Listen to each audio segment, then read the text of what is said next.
Welcome to Salisbury University on the Air, a program highlighting the activities and the people of the campus. My name is Susan Purnell. This month, more than 1,100 students will turn the tassels on their caps and become SU alumni. But that doesn't mean their relationship with the university necessarily ends. Here to tell us about the support SU offers its alumni and why it's important for alumni to stay in touch with their alma mater are Jamie Block, Assistant Vice President of Development and Alumni Relations, Michelle Pryor, Annual Giving Coordinator, and Kim Gillis, SU Alumni Association Board Member. First is Jamie. Welcome, Jamie. Welcome back, I should say. Great. Well, thanks for having me. Yeah, we've talked many years Yes. about this exciting time of year for your office. Yes, very But busy. let's go back a little bit and talk about you. And because everybody here today is an alumna, and I know you are too. Yes. Tell me about some of your experiences here as an SU student.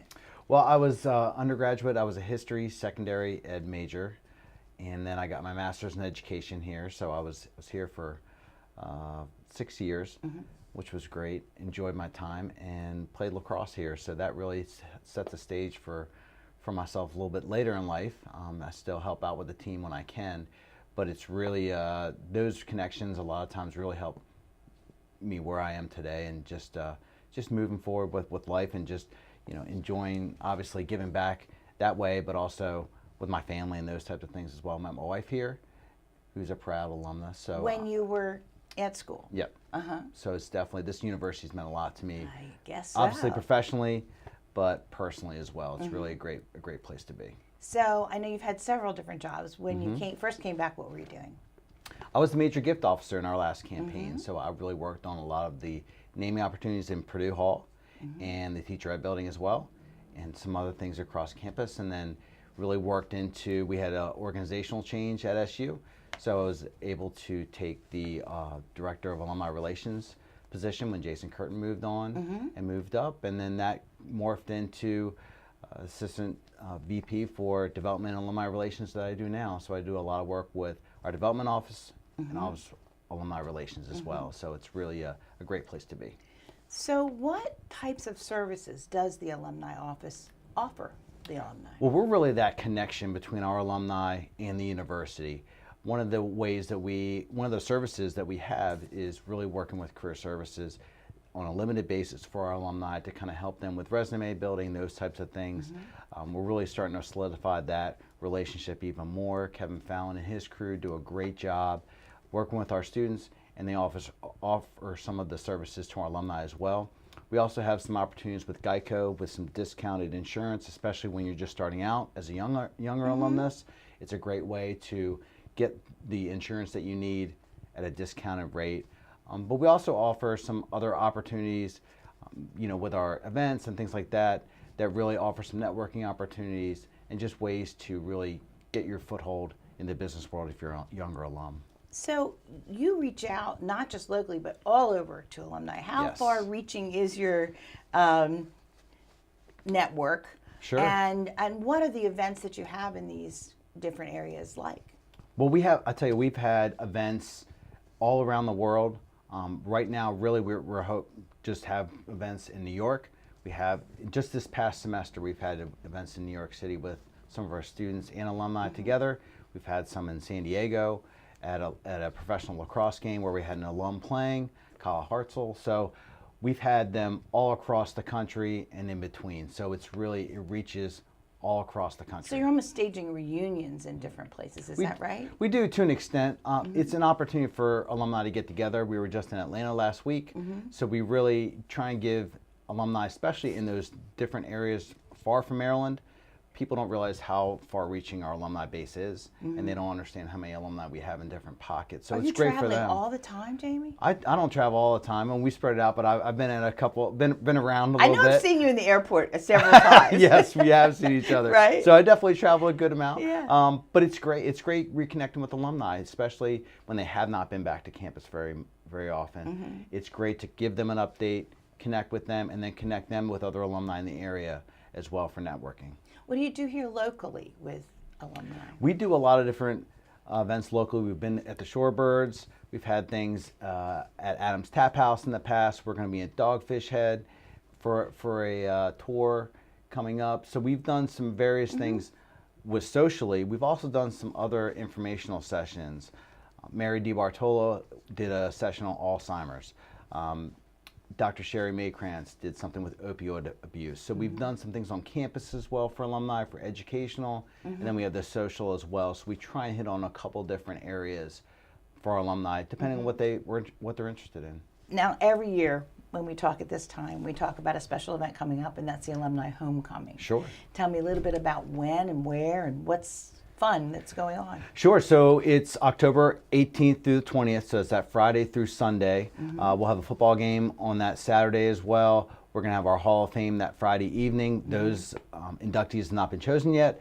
So we're a little in the infant stages of really, planning the entire weekend. But it's going to have reunions that end in 4s and 9s, depending on the graduation year. And we'll have some other special reunions as well that'll be formulated over the summer. So it's a great time to come back to campus. It's always a great weekend. And so we always have so many things going on with our students, faculty, and staff as well for the alumni to see. For those who can't make it back, are there any other ways in which they can keep in touch with SU? Sure. So with our alumni, we have an e-Gold newsletter. It's an e-newsletter that goes out monthly. It gives a snapshot of what's happening that month. It also has our events on it. Then we have our annual magazine that comes out in August as well. It's kind of a synopsis of the year. We also have a lot on social media. And if you look on, we have a new YouTube channel for Salisbury University. I didn't know that. It has a lot of different videos as well, about not just alumni, but also about the university, all the different majors and things like that. I know Sue Eagle and her crew have really worked hard to make that a quality channel, and I know they're going to continue to add to it with different events and different things that come up as well. So it's really, there's a lot of different formats and platforms to visit. Reach out It just through, depends yeah. on what the alumnus or even friend of SU was really interested in. You must hear a lot of great success stories in terms of people who have graduated from here. Are there any that stick out in your mind as particularly interesting? We have so many. You're right. That's one of the best parts of my job. It's really seeing how many different ways there are, not only to make a living, but just different paths that people have taken to get there. We have had so many teachers of the year, so many local and business leaders. I know you're going to talk to Kim Gillis. I think she's got a tremendous story as well. One person that Dr. Chuck White and I got to meet with last week was Dan Quinn from the Atlanta Falcons, and his story being the head coach of an NFL team. So we have so many different ones. Mike Seidel, who's also in Atlanta as well, he's a local person. And a Salisbury person, right? Yep, local person. So we have so many, it'd be hard to single out one, but that's actually the best part of my job, is to really connect with these alumni, hear their stories. And that's one of the things that we actually highlight monthly with our e-newsletter, is an alumni story, just so that people can see all different types of graduates, genders, races, all those different, are all doing amazing things for this country and the world, really, and giving back in a lot of different ways. So earlier you said that you referred to this alumni group as an SU network. How really big is that network? Well, we have over 52,000 graduates. Every year we're graduating more and more students, so that's growing at a very high rate. When you think about when Salisbury University was a normal school, it was very small. Our graduation classes now are probably 10 or 20 times the size of those, so it's really growing at a fast rate. And with communications, with it's really great that people can connect in a lot of different ways now. A lot of our events that we have a networking component, and a lot of times we're also adding students, which sounds like, why would you do that? But it's a great opportunity for our alumni to talk to students. They get to have somewhat of a mentorship relationship a little bit, and also gives them an opportunity to see the best and brightest from SU for hiring purposes. That's what I was going to ask you next. Yes. Are there any connections that are made with alumni that might be helpful in terms of a career for a current student? Sure. The event we do in New York, it's a great event. where we have alumni and students. We do a speed networking, so every alumnus gets to meet with every student. And we also have networking on the front and back end of that as well. So they can really get to know students, make an impact, and then follow up with them to see if that's someone that they want to hire in the future or give an internship. And we're going to try and expand that program. Yeah, that's fantastic. Probably in the local area as well as the Baltimore and DC area as well. So it's great for students. It's great for our alumni. And it also takes them back a little bit to when they were a student. So. That's right. Well, that's just very interesting. I never realized how vast the network was and how many different things your office does in order to connect all these players. Yeah, we're busy. Current and past right. SU people, or Seagulls, as I understand they're all called now. Right. Well, thanks for being here, Jamie. I appreciate all that you do, and always good to see you again. Great. Thanks so much. In just a few moments, we'll hear from another SU alumna, Michelle Pryor. But first, here's a look at events scheduled on campus in May and into the summer.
Michelle Pryor, SU Annual Giving Coordinator, joins us now to discuss why it's important for alumni to stay connected with their alma mater. So welcome, Michelle. Thank you. This is your first time here, isn't that right? It is, brand new. Well, welcome again. Let me get this straight. First of all, everybody here today that we're talking to is an SU alumni. So tell me about your experience here as a student. So I had a very unique experience at Salisbury University. I was both a transfer student and a commuter student, so I definitely got to see a side of SU that not a lot of people get to see.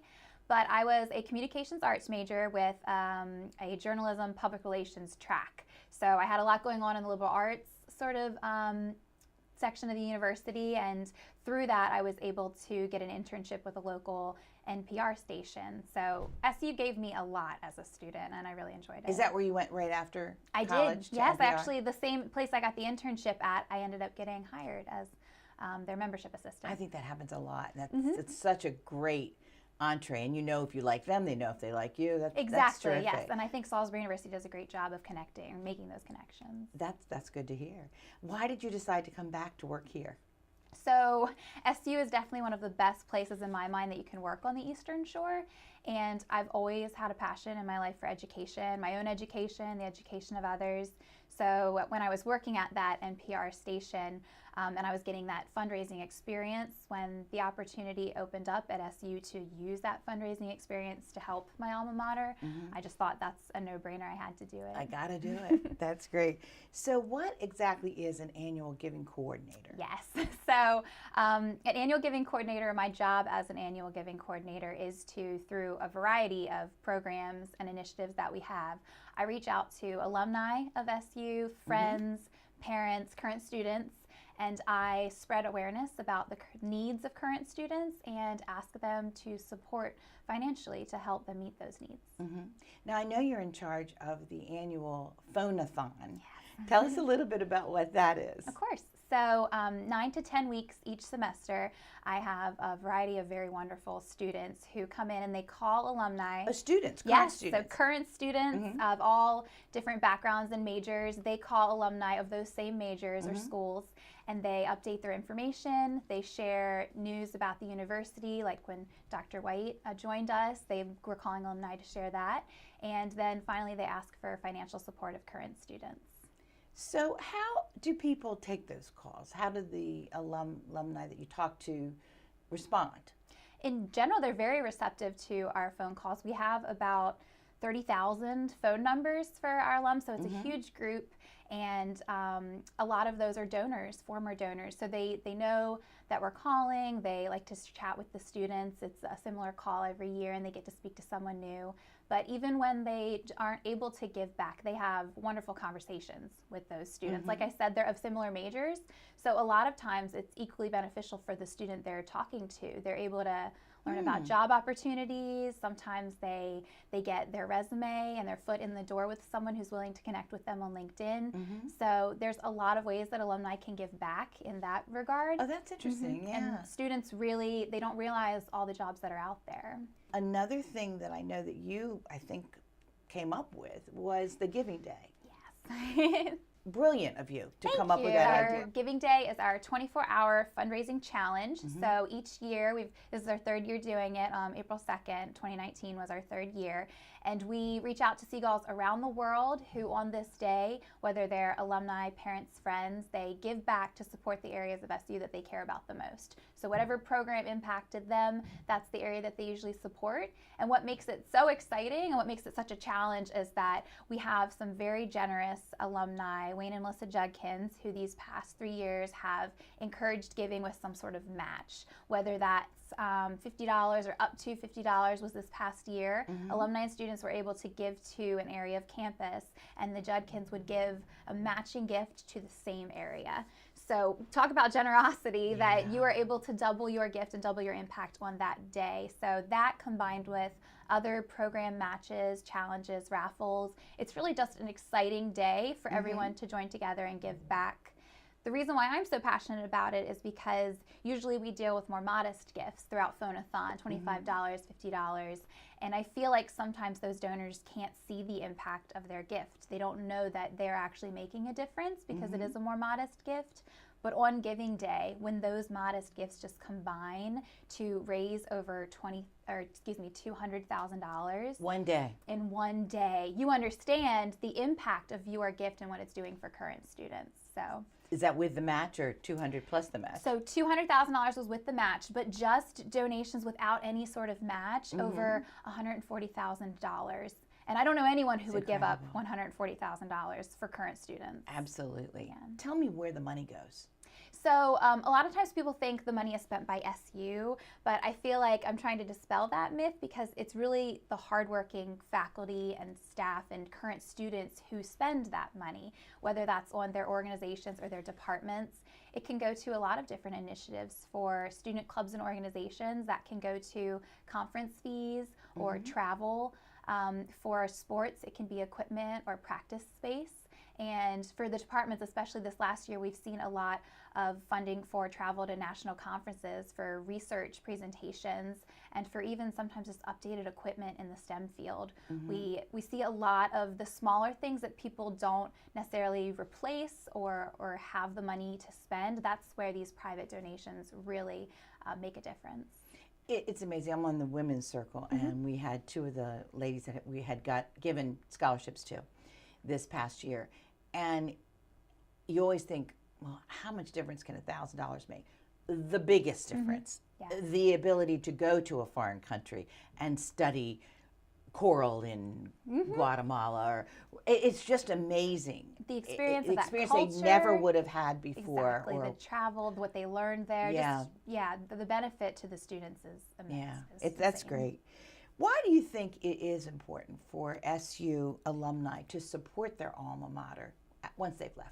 Well, there's so many reasons I could honestly give, because I am an alum and I support my alma mater, so I understand that on a very deep level. But we always give the line that tuition and fees covers 80% of what it costs to attend SU. So that gap is really filled by those private donations, and it's keeping the cost down for students by supporting. But we asked for you to pay it forward. As an alum, you had some sort of mentor, had some sort of friendship experience that you got from SU, and we hope that you would provide that for another student. Our students are future healthcare professionals, they're future teachers and business leaders, community leaders. Really, we, as a liberal arts school, we offer a lot to students, and for them to go out in the world and make that difference, we hope that you'll pay it forward to them to be able to have the experience that I as an alum had. That's a great answer, and I could never say no to you, Michelle. Oh, good. Well, you didn't, so thank you so much for your gift this year. You're definitely made for your job. I can tell. Wonderful. I had you on the phone. I couldn't hold on to my purse any longer. That's terrific. So good luck. Thank you. And thank you for what you do for SU. I appreciate it. Thank you for Great letting to me meet share you that. and talk to you today. Yes, thank you. SU does so much to support its students, and I'm thrilled to know that alumni are doing their part as well. I'll be right back with today's final guest. But first, SU students recently vied for their share of a $100,000 prize pool during the Franklin P. Purdue School of Business's 32nd Annual Entrepreneurship Competitions. Let's take a look.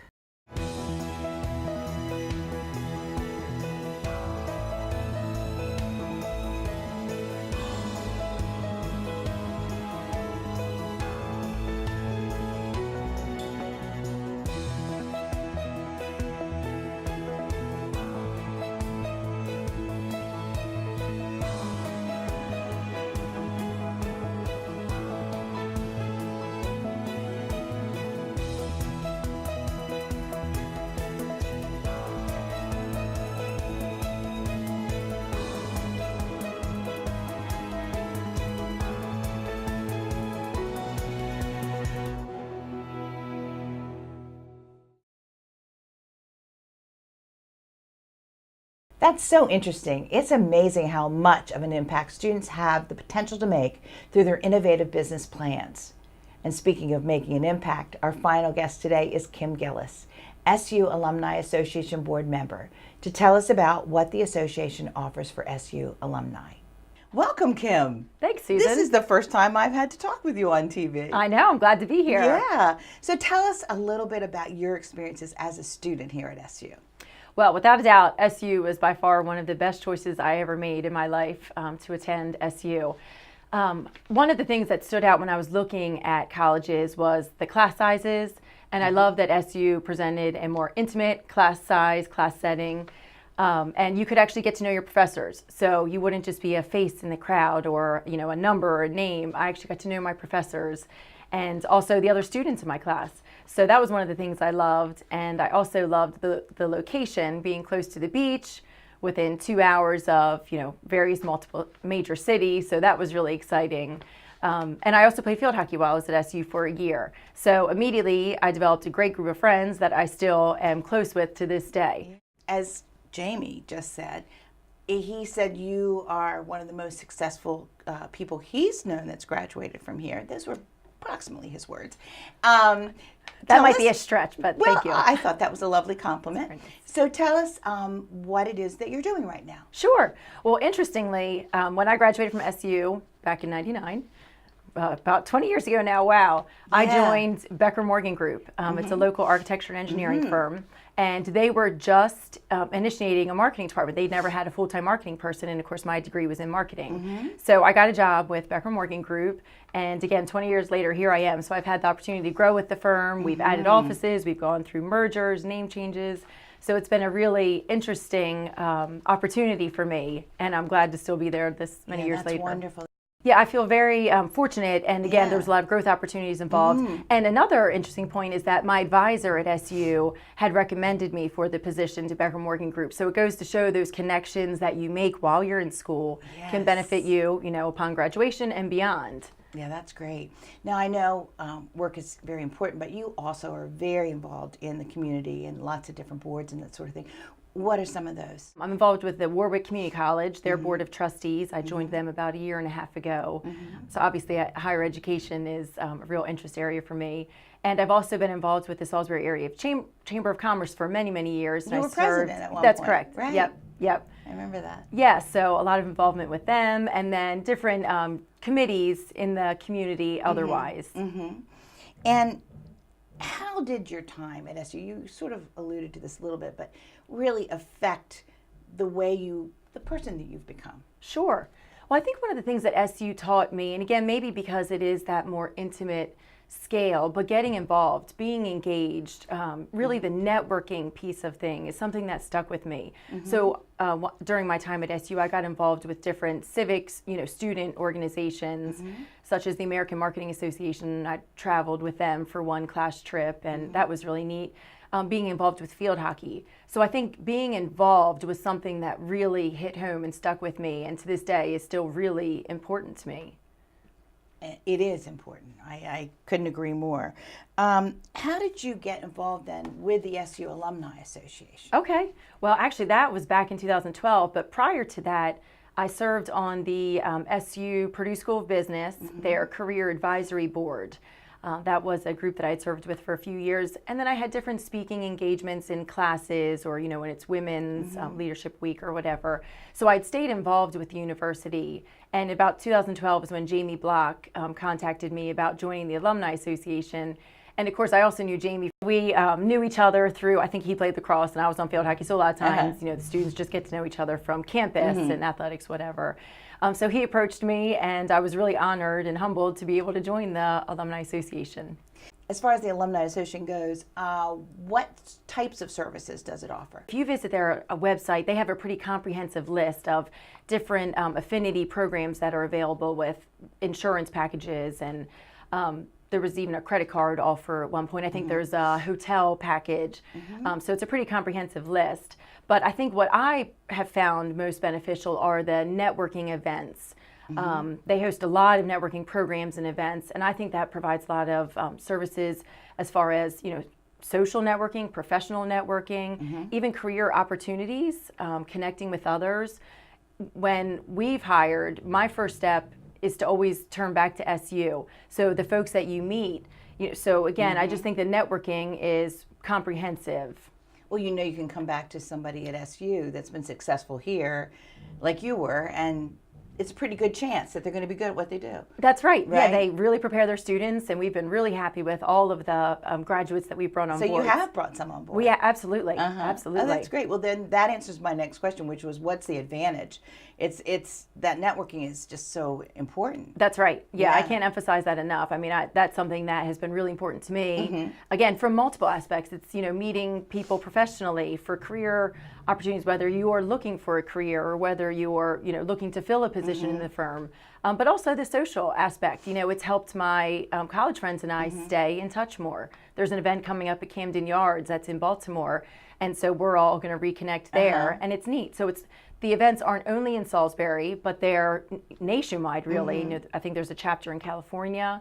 So that's pretty neat to be, that far away from where you went to college, but still stay connected with classmates. Okay, so one thing I read that was interesting is that you guys, your Alumni Association, get the graduates the minute they step off the stage at graduation with some sort of a token gift. What's the importance, do you think, of that immediate contact with them? Well, I think it sends a message to the graduates that you may have this degree in hand now and you may be entering that next chapter of life, but we're going to be here with you and to support you forever. I mean, it is a lifetime membership, a free membership, if you will, but you know that you'll always have that support system in place. And again, whether it's networking or whatever you may need at that time, it's knowing that you're part of something that's greater. So if there's anybody out there that would like to be a part of this Alumni Association, how do they go about doing that? I think the best thing would be to contact the Alumni Association. The website has full contact information. Again, you've heard from Jamie. So contacting that office, there's plenty of board members who'd be glad to share their experiences as well. But I think the best place to start would be with Jamie and his team at the Alumni Association office. Well, I think they picked a very good representative from the board. Thank in you. So thank you for being here today. I really appreciate talking to you. Thanks, Susan. I'd like to thank my guests, Jamie Block, Assistant Vice President of Development and Alumni Relations, Michelle Pryor, Annual Giving Coordinator, and Kim Gillis, SU Alumni Association Board Member. I'm Susan Purnell, and this has been Salisbury University on the Air. Thank you for watching.